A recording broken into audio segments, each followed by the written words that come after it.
Oke, jumpa kembali dengan saya, Hasan.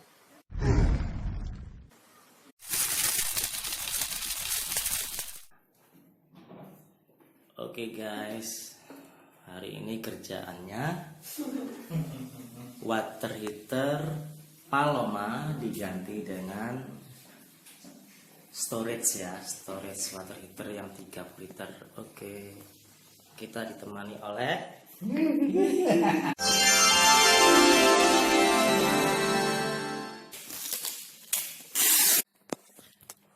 ini partnya satu buah bracket safety valve double nipple.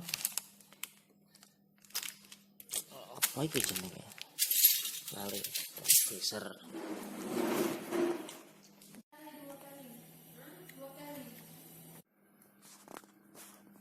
Oke ya guys, setelah safety valve-nya dipasang, in-nya dan out-nya jangan lupa.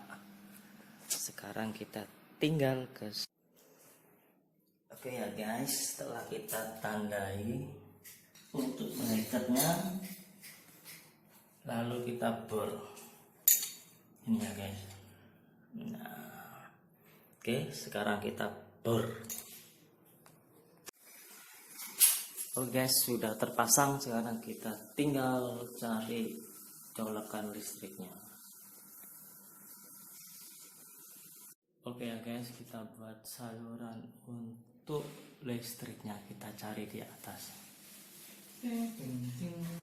Oke, semuanya sudah beres. Oke guys, sudah kelihatan bersih. Bintang tamu kita. Ayoks.